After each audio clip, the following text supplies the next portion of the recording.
Welcome to Politics Done Right on KPFT. I am your host, Egberto Willies. This is the progressive program that will take the mystery out of politics.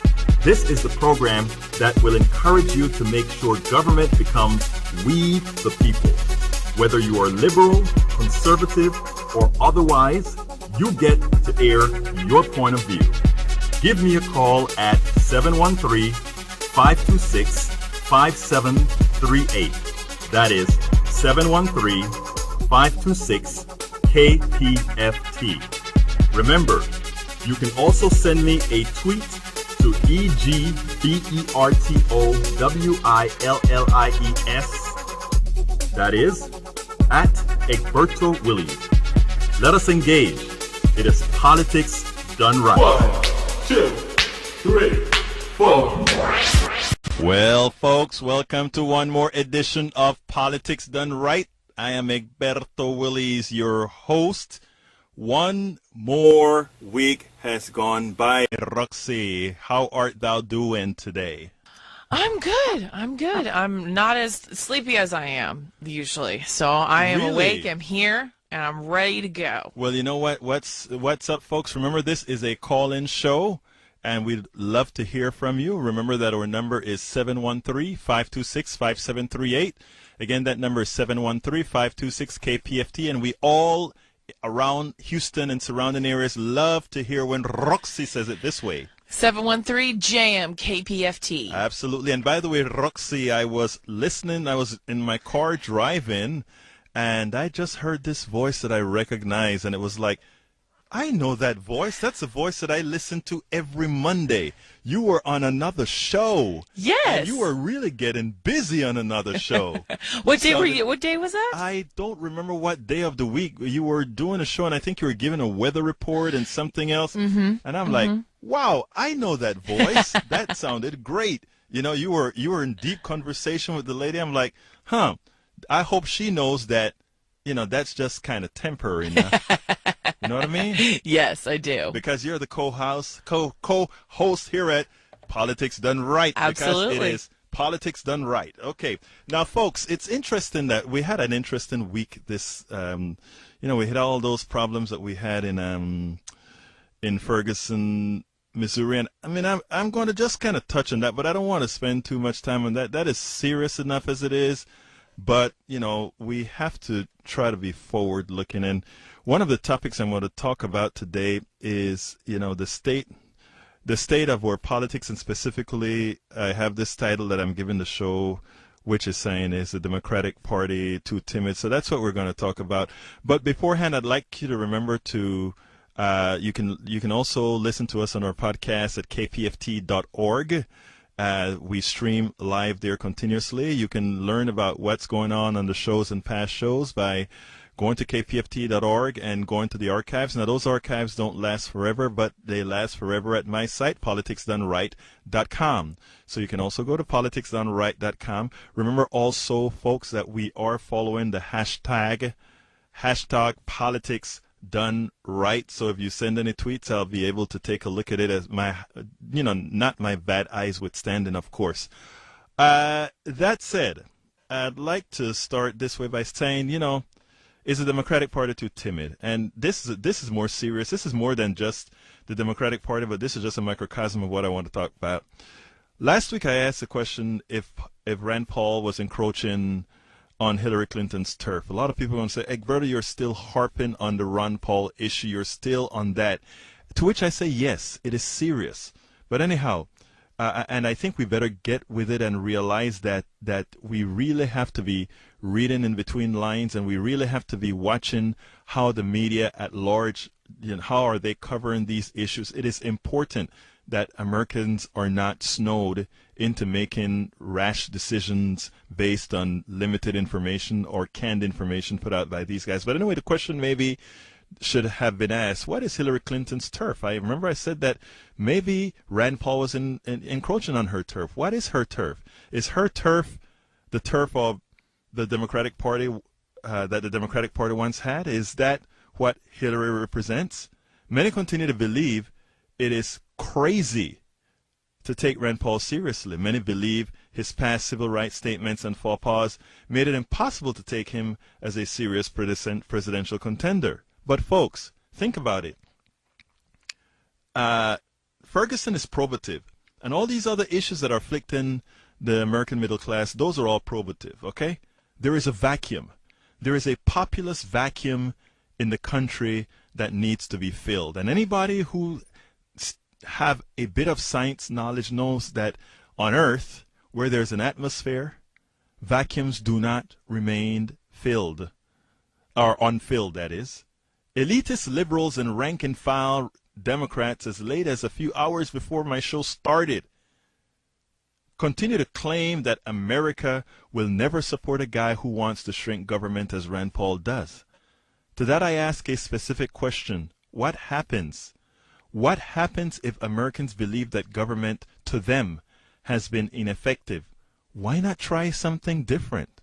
I'm just saying. So, folks, let's get busy. Give me a call, 713-526-5738, 713-526-KPFT. Roxy says it this way.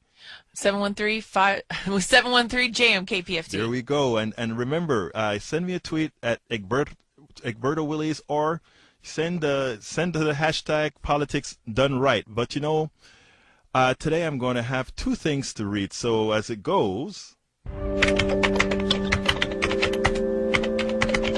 It's time for the weekly blog post. now I wrote two posts, one after the other, specifically because these two newscasts happened. One happened on Sunday on, I think it was Meet the Press, and the other one occurred today on The Cycle with, the four guys on the cycle, including Crystal Ball. But anyhow, this is what I wrote on the one from the MTP. It goes as follows. I call it, yes, Rand Paul. That's why Democrats must be scared of you. Rand Paul media aided triangulation has begun. And if you looked at that story that happened on Meet the Press, you could see the triangulation that I continue to fear because I understand how the media works. Anyhow, the media build-up on Rand Paul's triangulation is in full vogue. You see, Rand Paul was recently in Guatemala doing humanitarian work. He was performing surgeries on dozens of people with eye illnesses. Rand Paul was showing his good humanitarian deeds that are intended to mask his libertarian motif. You see, Rand Paul, most importantly, is showing a skill set that is unique to politicians able to mask their true beliefs. He again chimes in on the killing of Michael Brown. This is what he says. Let's say none of this has to do with race, Rand Paul said.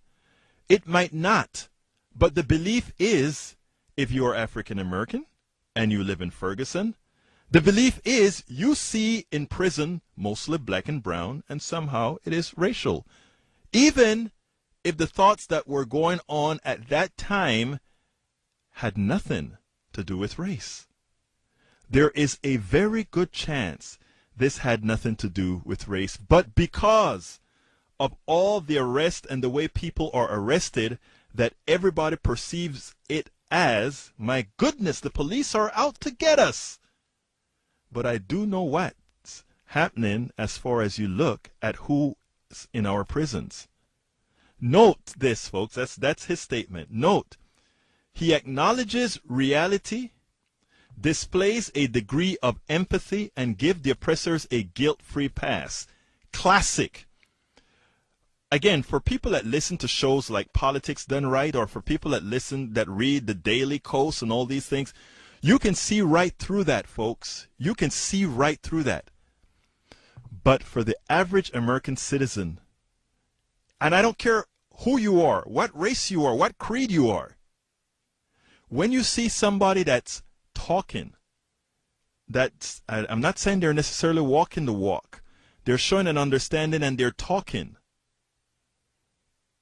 That gives people the impression that somebody is listening. Because you know what? Guess who isn't? We'll go there later. The narrator then explains the triangulation in a manner that assists in what could become Rand Paul's peel off from different ends of the political spectrum. Rand Paul came out with concerns about the militarization of local law enforcement before President Obama or many leading Democrats did. Rand Paul's coup de grace is his statement on Hillary Clinton. Democrats better take it seriously. We are tired of war, Paul said. We are worried that Hillary Clinton will let us in another Middle Eastern war because she is so gung-ho. If you want to see a transformational election in our country, let the Democrats put forward a war hawk like Hillary Clinton, and you will see a transformation like you've never seen. Folks, do you think Rand Paul was listening to that Hillary Clinton's Atlantic interview? You remember that one that I covered a few weeks ago? You know, I wrote that one for the Daily Kos, and yes, I got sliced up. Why are you saying that? They said. Well, just listen to the interview. Read the interview. Rand Paul lines himself up with where Americans are on interventionist policies. Yes, Rand Paul, that and many other reasons are why Democrats must be scared of you. Yes, they should be scared of Rand Paul. Again, most of the folks listening today, and I know I'm going to have some of my good callers tell me, Egberto, you're still crazy. And that is okay. But you know what? They also thought Galileo was crazy. They thought Copernicus was crazy. You know, they just, well, I don't, I know that's not the best analogy because one is scientific and the other one isn't. Now, today, and this was an interesting one, folks. And Terry, I'm coming to you next, but I need to get through this other blog because this one is a coup de grace. This is interesting. I was writing another blog, and Crystal Ball and Torre and what's his name? I don't remember the name of the other reporter there. They started talking, and my mind just went off and said, there they go again. They're just there placating the Democratic Party as opposed to hitting the party for not being the people-centric party it needed to be. So after a while, this is what occurred. I called this particular blog. I dropped the blog I was writing as I usually do and picked this one up, got the video, and posted it on YouTube and some other places. But it was Crystal Ball slams Hillary Clinton. Democrats take the black vote for granted. Crystal Ball, anybody who knows Crystal Ball, she's a young woman who ran in I think it was the 2nd District in Pennsylvania a few years ago. I met her at Netroots Nation, I think in 2008 or 2010. I don't remember which one it was. And she got into some issues. She's a very solid, intelligent young woman. I think she's probably 30, 31 years old. She's a Democrat that tried to win in a pretty even district and lost for some reasons that occur. But she has a very good analytical mind. But anyhow, this is what happened in the story. And this is a blog that I wrote. The loud silence of Democratic leaders continue. The loud silence, folks. While there are social justice and economic issues that should be molded into a narrative of action that transcends race, religion, or creed, Democratic leaders remain silent. They leave a wide open vacuum. On earth do not remain unfilled. Rand Paul has been seizing that opportunity. As elitist liberals and Democrats take him for granted, he is articulating positions that in effect is filling that vacuum with policy narratives to appeal to disparate portions of the body politic. Whether Rand Paul is capable of getting out of the Republican primary, which I think he can, many don't believe he can, I think he can, or not, is not the issue. It is the building of a plausible populist narrative that is. If Rand Paul builds and tests it and it gets traction, it will be the new Republican narrative. On today's cycle, an exacerbated Crystal Ball displayed overtly the emotion many of us feel with the ineptitude and the timidity on various issues by leaders in the Democratic Party. When Torre and Perry Bacon attempted to give leaders in the Democratic Party a pass for not speaking up on societal issues that are in fact the genesis of the Ferguson, Missouri incident, police officer Darren Wilson executing unarmed teenager Michael Brown, she would have none of it. This is what she said. I personally think that's sort of pathetic, Crystal Ball said. I mean, if this is someone, Hillary Clinton she's talking about, who wants to be president of the United States, she can't look at the national trends that are manifested in Ferguson, albeit we don't know the details surrounding Michael Brown's death exactly yet, but we do know the details about the income inequality, the segregation, the crappy education system, the militarization of the police, the unequal application of justice that Ferguson represents. And I think it is cowardice. If you want to be a leader in this country, if you want to be the leader of the Democratic Party, not to say anything. I didn't think what Rand Paul said was counterproductive at all. I thought it was courageous. I find it sad that no Democrat, and I put the president in a separate category, I think he is handling things appropriately and letting the Justice Department take the lead as he should. But I find it sad that no national Democrat is up to the task here. And I think it goes to the fact that Democrats by and large take the black vote for granted. So says Crystal Ball. Crystal Ball, you're absolutely right. Crystal Ball is absolutely correct. Democrats should heed the message from many they continue to ignore. Inaction is just as bad, if not worse, than bad actions cloaked in a false populism. Folks, look, I know a lot of folks believe that I'm taking the Rand Paul saga a bit too far. Then ignore it. I rather folks realize that there are certain, that we need to go deeper into fact-based studies, deeper into fact-based news before we allow things like this to happen. But Terry, my friend, the only caller so far, and folks, don't forget the number is 713-526-5738. That number is 713-526-KPFT. And Terry, how you doing, buddy? Always great, my friend. How are you? I'm here, buddy. I'm here, and I know many disagree with some of what I had to say, but I am watching the narrative from several angles, my friend, and several angles. Not only the MSNBC angle, not only the mainstream media angle, but even now.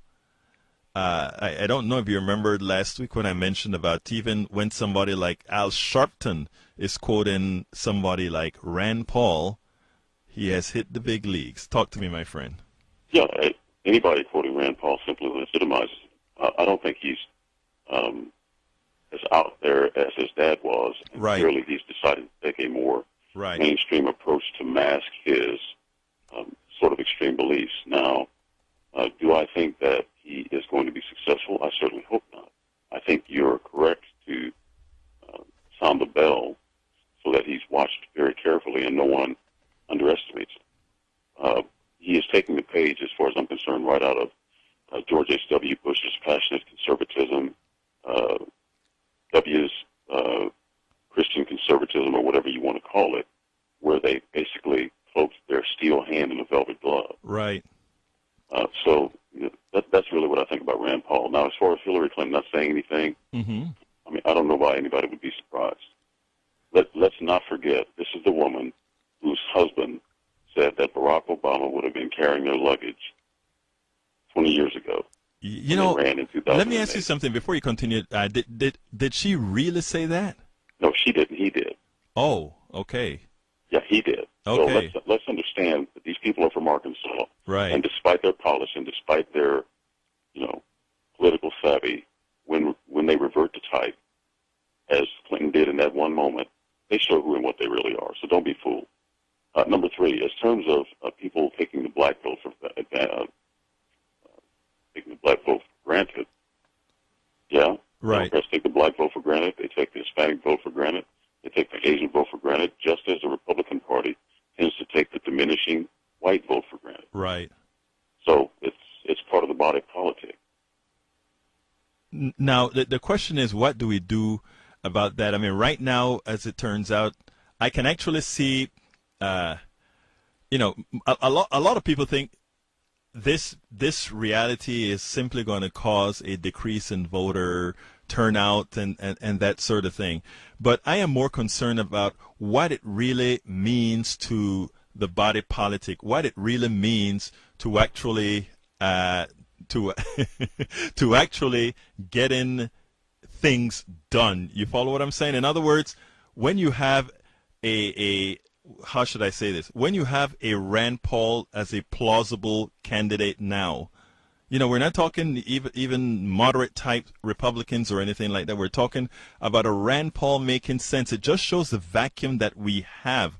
I hope people saw a lot of what Crystal Ball had to say, because there's one phrase that she uses that I think she hit it, and that is when I really started to record it, because she hit it on the money, because none of these people needed to come out and make this any type of a racial issue, because notice what I said in the beginning of the blog. I said that it is time for us to mold a narrative that transcends race, religion, or creed. It is time for us to be, because ultimately speaking, yes, there are these problems, but I mean, there are a lot of problems that once solved, once these particular problems are solved, it helps everybody. But not even that they would come out of. As Crystal Ball said, she said, nobody knows exactly, what caused the death of this guy, but this could have been used as a catalyst, as a segue on income inequality, on a segue on how do we solve the type of segregation that you had out there, on a segue to how do we solve crappy education, on a segue to how a militarized police terrorized a community, on a segue on the unequal application of justice. There are so many things that could have been done right there.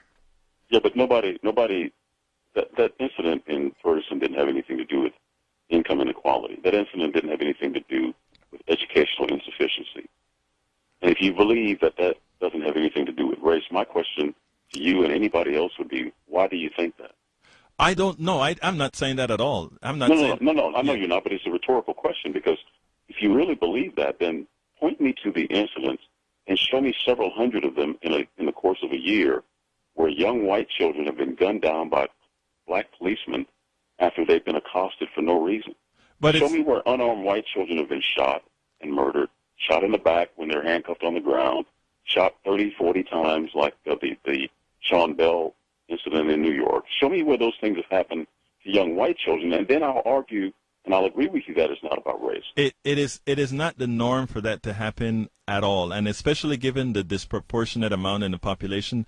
I mean, that is not the norm. But here's an interesting thing, okay? That I thought was such a big story, and when I talk to you about the media or speak to people about how the media operates, etc., what was disconcerting to me is this young man's after this guy was shot, this young man's body laid in the streets for 5 hours. Okay, 5 hours. That is a story. That is a specific story on how a human body was treated. That wasn't a major topic that was covered. So yeah, the reason. Let me tell you one of the things that I do, not only in some of the write-ins that I do, is a lot of times it is best if people come to a realization on their own. In other words, if I simply come out and say that I know based on my experiences that what Michael Brown went through was definitely caused by racism, the first thing for some people to do is to become defensive. If I, however, lay out the case like you have in certain instances, and people start thinking it occurs a lot better when people can infer those realities than for somebody like myself or you to actually preach it to them. So in listening to guys that, like the author of that book, The Political Brain, or Rykoff, or some of these other guys, you realize that if you can get to that point where you explain things in that manner, and you see, going right back to the topic of the discussion that we have here about a timid Democratic Party, and not only a timid Democratic Party, but a Rand Paul that is filling a vacuum, this all plays into that big circle that these folks are in effect, they're not leading. They are scared to get into I don't want to say the fight, but they're scared to get into a narrative that's going to go out there and try to allow people to just think beyond.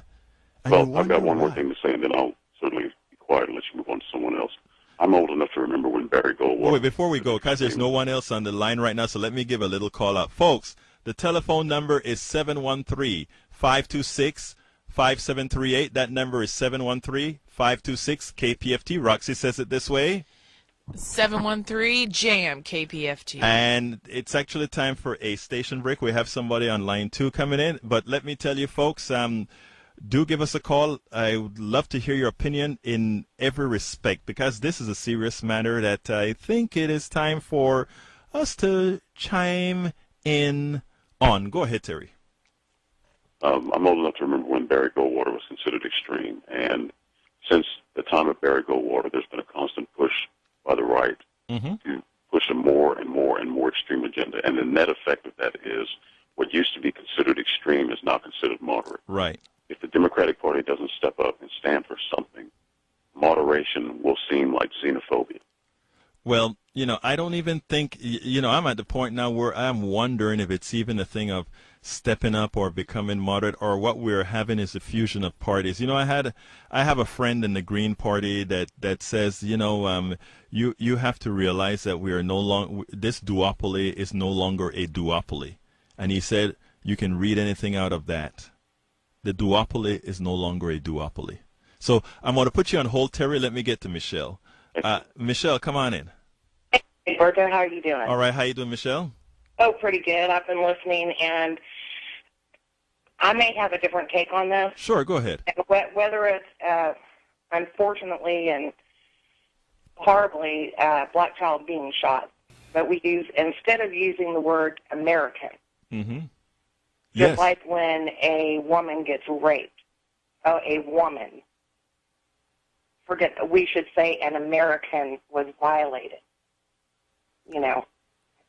An American, because that takes all the power away from the divisiveness. I see exactly what you're saying. In other words, you're saying if it's reported that way. But let me ask you, how do we handle that? The likelihood that this guy let's say that we go out and we say the child was gunned down. Okay. This American child. The American child was gunned down. Who could say anything about that? Who could say anything negative about that? I mean, we have soldiers that go and die for Americans, and that's kind of deep within our culture whenever we hear American. And that's where I think the Tea Party has, gained because of their verbiage. And I think that's where we're losing, because even amongst ourselves, there's divisions. I mean, because the Republicans pretty much are in line step. Okay. But Democrats are so diverse. Right. I mean, we fight like a family. Right. We really do. I mean, but if we are mindful of our verbiage and say this American was gunned down, this American was raped, and whatever, we have to watch our verbiage, because when we allow other things to come in, that's where the divisiveness comes in. We need to first, and let's say a black American, a female American, let's use that because it brings us together. then I believe if we do that, it will allow the politicians ground to be able to step up. Now, I don't have a problem with that at all. My problem in this particular issue is how do we address that the reason this particular kid got shot was not because he was an American kid, but something else. How do I think it's deeper. I mean, if you look at Republicans, they're trying to militarize the police force. Mm-hmm. You know, I mean, that's been the subject for a while now. You know, and look at the defense contractors; they're looking to make more money. You know, you have to go back and you have to look at the source. And you have to look at the political connections. You have to connect the dots and see what's going on and see the big picture. Because if you don't, you're never going to solve the problem. Well, I hear you. My problem is a little bit. Let me see how to say it. I want, Michelle, the kumbaya moment among all people. I do want that. Now, I do think it is necessary that you address underlying issues. Note what I told Terry before. Terry said, Egberto, you know that matter was a racial matter and why it is that, let's say, the Democratic Party is timid to get involved, et cetera, et cetera. We understand that. My thing is that unless you get people to accept, I don't want to know what I told him. I don't want to tell people what occurred. I want people to be able to infer it based on what has occurred. And I don't think I can do that, or any of us can do that, if we try to just have a kumbaya moment. I think in America we've been having kumbaya moments for a long time, and that's why a lot of times, look, we know folks, and we know when we are in interpersonal relationships, everybody gets along fine because we know each other. You know, if I may interject something. Please do. Okay. Whenever it comes to African American studies or Mexican American studies, what's happened to them? The general population has no clue as to what the history is with our diverse population. Okay. They have no clue. The only history that they have been exposed to is, number one, if they searched it out and learned it on their own, or number two, in the media. And what has the media covered? What have they been exposed to? The majority of the time, a very negative picture on that community. Right. So, and that's why I am suggesting, instead of identifying with that particular culture, because I come from, Hispanic culture. You know me. Yes. But I understand the ignorance that's out there because they have not been exposed to the facts. They have not been exposed to the history. But above everything else, we all are all Americans. And we should jump on that and say, look, from this community, an American was harmed, whether it be a black child or a woman or there were children in jeopardy down south here recently. Right. No matter what, say, an American was harmed. And I believe that will bring us together because we're so diverse and we don't know about each other in the general population. We're not taught that. The Republicans fight against us having that information in our schools. I mean, if you look at it, even when it comes to civics in our own government, we don't get civics half of anymore. us don't even know how it operates. Right. Half of it doesn't even know the branches of government or how to vote. Right. Well, Michelle, I'll tell you, I would like to have our kumbaya moment at the same time that we have our kumbaya moment. I want us to be also, informed through inference and informed through fact-based information. So I don't know that we differ on much or anything like that. I think we want the same solution, but I think we're looking at different ways of maybe going about it. Right. Well, that's good, my dear. But look, thank you for calling, my dear. And next call is Wayne from. Hello, Wayne. Hey, Egberto. Talk to me. I got your name right this evening. Hey, how you doing, You're man? doing fine, my dear caller. And I kind of agree with both callers, but I think Michelle acts on what she speaks. I know Michelle, so continue, my friend. Okay, now I'm not mad at her or anything like that, but I also I like to reach out to Terry. I know you told him that you were gonna let him hold on. Yes. But I didn't get a chance to watch Lucille the Crystal Ball. Girl, yes. Mm-hmm. Crystal Ball. But I do kind of agree with her in a certain pretty much to a full extent. The Democrats, and I'm a Democratic voter and a liberal progressive voter, and I will not deviate from that. But Democrats, what I see is they're being too passive, Egberto. You're correct. And they're going to have to change their stance. We have guys like Rick Perry, and some don't want to face this fact, but Rick Perry violated the ethics code of government. But Rick Perry wants to run around and say that what he did was right. No, it wasn't right. You can't force an elected official out. That has to be done through an election. Right. The governor cannot do that. Right. He cannot do that, and that's where they got him that he was wrong.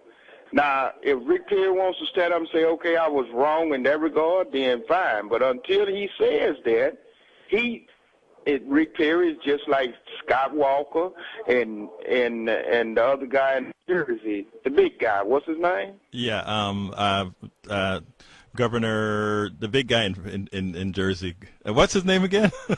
Yeah, come on, Roxy, you should know his name. Yeah, I know his name, but I'm not going to call it because I really hate to call Rick Perry's name just as much as I hate to call Louis Gohmert's name. Yeah. But to say in Ferguson, I want to go back to Ferguson for a minute. Okay, Wayne. And I understand that those people there wasn't actually doing what they should have been doing and being civically involved. You understand what I'm saying? Well, I want to stop you a second there, Wayne, because I think it's important for people to realize that, right? When folks were talking about the makeup of the city council and the makeup on these other issues, I took a little issue with that, and the one thing I did say is, like, people have to. You are correct in the statement that you make. People have to be civically engaged. They have to go out there and spend the time to vote, assuming there wasn't any voter collusion or voter intimidation or whatever. Everybody needs to go out there and vote, and that is what we have to teach everybody. But anyway, continue. I agree with that wholeheartedly. But even if there is, but you know what I'm saying, Egberto, if there was voter intimidation, let's say if it was, then that was the case for them to get back to their NAACP, their civic rights organizations, and say, hey, these people are not letting us vote. Right. But if you don't go and vote, and you got a 69% black population, and you only come up with 12%, I think that's what they said, 12%? Less than that. It may have been under that. It might have been lower. Yes. And you use the excuse, well, I had to go to work. No. What happened to early voting? Right. What happened to those votes that, when you sitting around and out there and outside having a good time, and you decide not to go vote because it's not important to you. We have to hold people accountable. And notice what Crystal Ball said, which is true. Folks' votes are taken for granted, okay? And the reality is your vote can only be taken for granted under two conditions. Either you don't vote or you continue to vote irrespective of what X does to you, right? Yeah. So that's the only way you can be taken for granted. And I think this is what is fearful when I talk about Rand Paul. And because here's the deal. If I am teaching folks, or you are teaching folk, Roxy is teaching folk, you never allow yourself to be taken for granted. And then you have a Hillary Clinton that is taking a group for granted. I'm not saying she is now. I'm not going to go there right now, but let's go under the assumption that that is what she is doing. Okay? And then you have a Rand Paul that isn't. I am not saying he isn't. I'm just making the case. Okay. Then you have taught people to not allow themselves, their vote to be taken for granted. Then you have a Rand Paul and a Hillary, and a Rand Paul is speaking to your issues. Don't you think immediately thereafter it means that person who is speaking your issues will get a chance to possibly address your issues? Well, here's the thing on Rand Paul. Rand Paul, and as far as Ron Paul has, let's say Ron Paul, but then we get to Rand Paul, but let's say Ron Paul. Ron Paul has been running a libertarian party for years. For a long time, yes. And the only thing that he tried to pass, and I'll say it again, and I'll say it to any libertarian that ever wants to hear it, was the gold standard. First of all, America's never going to go back to the gold standard. I can't get off a subject right now because I have two more callers that I have to get to. But that's never going to happen. So now here's Rand Paul. He gets up and makes racial statements. Right. He gets up and makes racial statements about civil rights and black folks in general, and who he would decide to let into his place of business, and he wouldn't tell nobody who they could or couldn't let in. Right. That's not America. That's not America. So he believes in that. So therefore, that's within his life. It's up under his skin. You're correct. You're correct about all those issues that you just mentioned there. I'm going to have to go to the next call, but let me first tell you this. You are correct about what you just brought up, but here's the kicker. Everybody can look back in their past and say something. If you look at all the people we've elected, and I'm going to write a blog post on that of everything, all these other folks have been elected with these different things that they've said. And once they've atoned and they are starting to speak your issues, remember, we're not voting for people to love them. We're voting for people who are going to make our lives better, supposedly, and who are going to be following our values. But I got to let you go, Wayne. Okay, thank you for calling. Let me say one thing. One thing. Make sure when you put your blog post in that you make sure that you state to the fact that Rand Paul is a supporter of private prisons. I will make sure that you say that. I will. That way, a lot of black folks will understand what's going on, okay? Yes, sir. Thank you very much. And by the way, I want everybody to read my blog. But I'm just saying, make sure that we let's not leave that out. Yes, sir. Let's keep that in the forefront about Rand Paul. Rand Paul is I will research it, and sir. We know that politicians now support things that they can make money off of. Gotta go, Wayne. Thank you very much. And as usual, you have great stuff to say. Thank you, sir. All right. Jim, talk to me. I almost forgot what I was about to say, man. You know you're not going to forget, Jim. Come on. Talk to me. You all are talking about this like, I'm 67 years old, and I've been watching politics. I'm a black guy. I've been watching politics pretty much all of my life. And, everybody is talking really seriously about everything that I heard tonight, as, and the lady was talking about, calling an American person that was killed. First, and I understand exactly what she's talking about. Right. But white folk have never wanted to acknowledge that black folk were American people in the first place.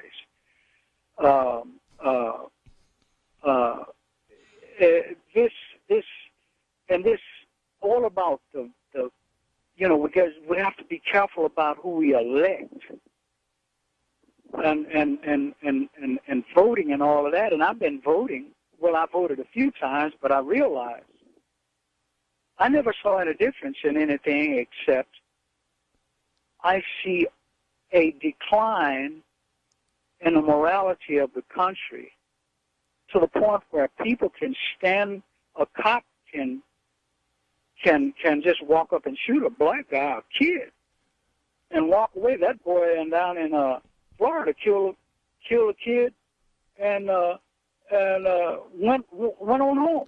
Just Jim, told him, okay, I got to go home, man. Let me be contrarian a bit.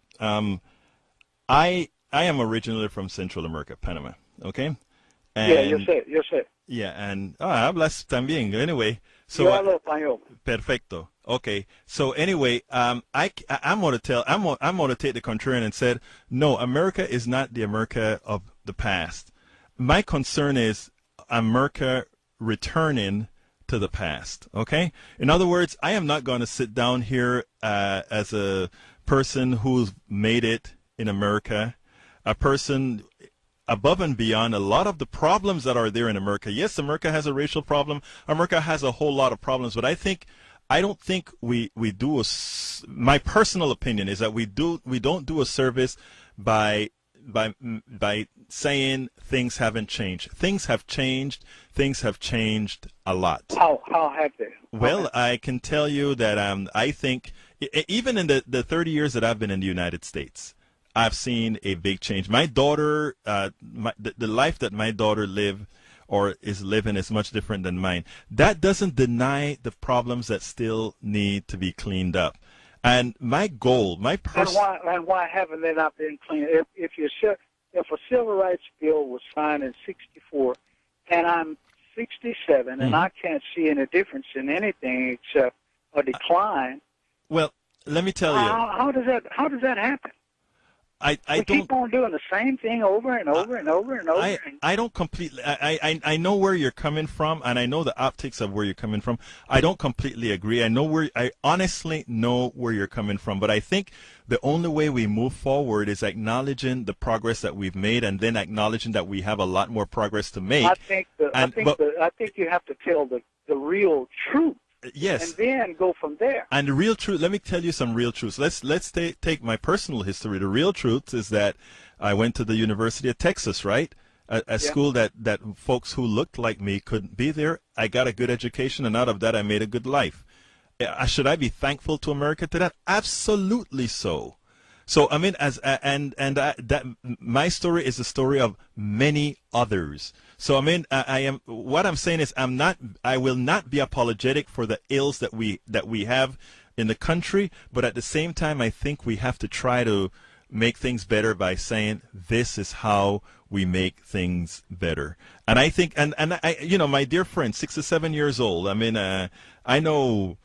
You've seen more than I have, not much more because I'm kind of getting up there in age too. But I mean, you've seen a lot of what I've seen. And when times occur like this, I have a feeling that it gets a little bit, sometimes my personal opinion, and because I think it happens to me as well, is that sometime when something as graphic as happened in Ferguson occurs, it throws kilter as it should, but sometimes it takes it to the extremes. One more statement before I have to run to Ali.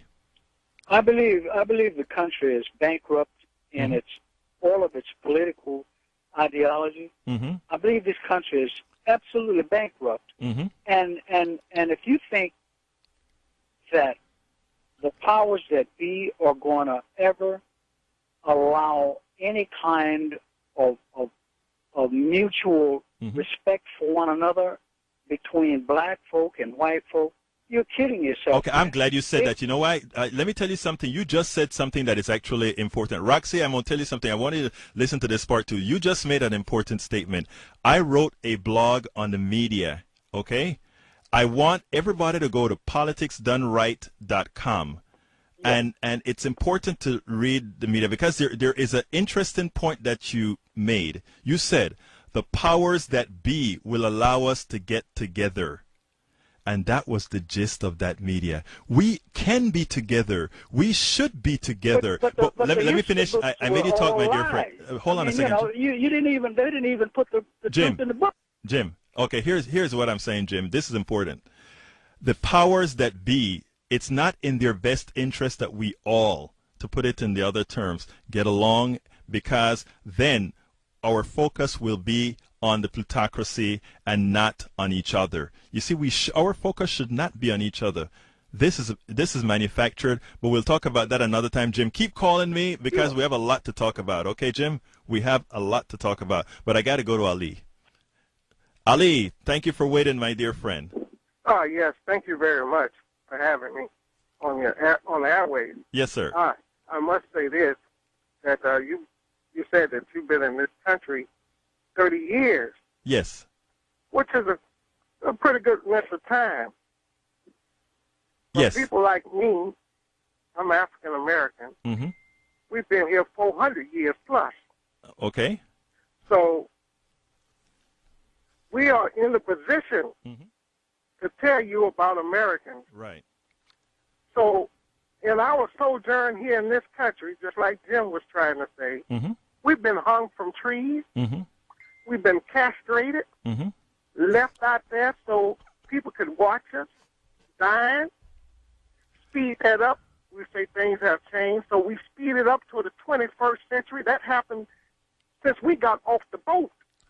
Okay, can I? So, no, let me finish this. Yes, sir. So to speed that up to the 21st century, they're not hanging us from a tree per se. They just shooting us 8 times. Okay. And leaving us in the street. All right. And saying that we attacked them. So I'm saying that African Americans are the foremost authority of any group. All right. To tell you about oppression in America. I understand oppression. Let me answer that, my friend. You don't understand it like I'm African. I'm sure you've been oppressed. Yes. You've been oppressed in your country. Yes. Can I finish? But I'm telling you that you do not understand American oppression like African Americans. Okay. Let me go ahead and answer the question now because I think you need to give me a chance to respond to that. First of all, when I came to the country, I had interesting discussions with people for one specific reason. And I think it's important for folks to realize, as a black man myself, do you happen to believe that folks that look like me that weren't from America came here on a pleasure cruise? Did I go to Panama or to El Salvador or anything on a pleasure cruise? And I'm sorry to interrupt, but also the people who I disagree fully with Ali. But the people who are coming across the border right now, they're being oppressed and being blamed for bringing diseases into this country that they didn't even bring in. So I'm sorry that has happened in the past, but how are we supposed to move on and become a better country and become a better society and come together when people like Ali and other people like Jim aren't doing anything about it? I'm sorry, bringing that stuff up, what good does it do? I'm gonna have to put it this way. It is important. I think it is important for us to actualize things, and it's important for us to see the pain in other people's.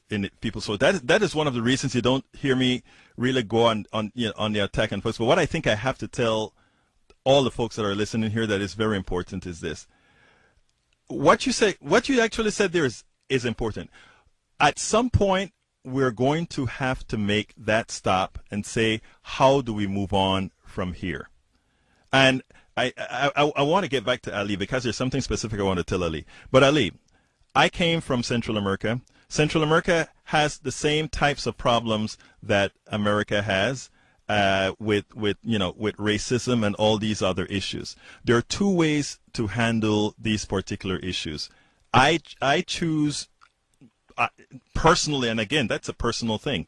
I choose to confront certain things head on and make changes where I think I can. I do a whole lot of writing. I make alliances, and I really try to work with people. Simply saying that all the bad things, which you're correct that have happened, simply doing that I don't think is enough. And so my question to you is, what do you think I am doing wrong by the approach that I decide to take? Okay, see, I'm not... In short sentences, because we don't have much time. Yes, of course. I'm not saying what you feel in your heart and what you're doing is absolutely wrong. Just like you can't say, like the lady just said, what good does that do? Right. Well, it may do a lot of good for me because, see, my great-grandfather was a slave. Hers wasn't. Right. Let me ask you something.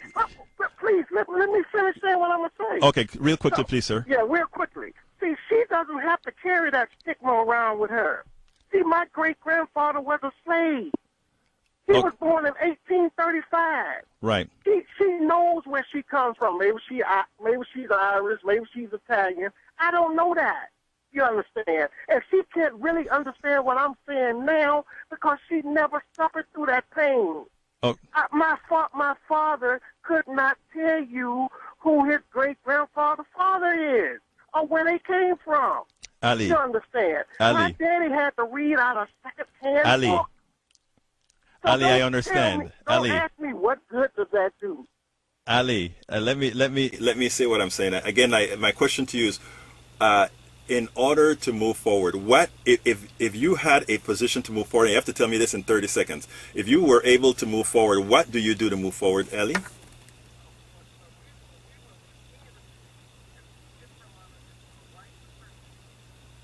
Specifically, what would you do? I'm trying to tell you. Okay. What we would do, what this country needs to do, is go to fairness and justice and equality. Because this country is under a system of white supremacy. Period. That's in 30 seconds. Thank you, my friend. And white supremacy is all over education, law, politics, entertainment. So you can just mention it. Just look. Okay, look. I tell you what, don't worry. We are going to keep this conversation.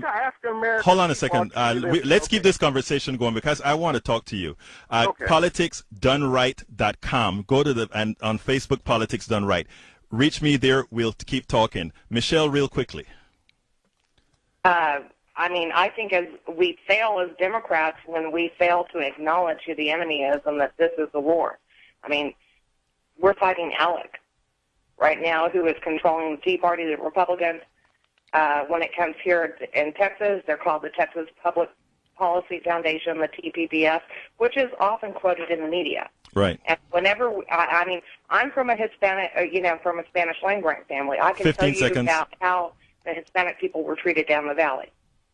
I hear you. That and if you talk to the Italians, the Irish, and I'm not going to even try to equate it to slavery because that's a whole different animal. Thank you for saying that. That's an important statement. But I want to continue I acknowledge that. I want to continue. I want to continue the conversation. We're running out of time, Michelle. Gain control is when we come together as Americans. That's what I was trying to express before. When we come together and we unite together and understand that. And that is my goal. Economic. That is my goal, and that's why I want everybody to have their say. And for those people who I had to get off on the line. Just one moment. I know, in the area that you reside. Right. You have police go into your area. Yes. Okay, they're going to treat you way differently than they would if they went in to, let's say, a little north of where you live. Right. Into the poorer areas of town. They're going to treat somebody else. Michelle, you're correct, and I got to go because we're on a fixed time. Thank you for calling, Michelle. Terry, give me a quick closeout. Too much to talk about. Have a great evening. We'll pick it up next time. Absolutely. Thank you very much, Terry. Now, listen, folks, this is a difficult discussion, a good discussion. I'd like to continue this discussion on Facebook, and maybe, who knows, we'll bring it up further because I think I don't know that there is as much disagreement as people think there is because we all know what the pains are. The thing about it is, how do you move forward? So, folks, thank you for being a part of Politics Done Right. Come back next week and call, and we'll talk this stuff through. This is Egberto Willies. Have a very good night.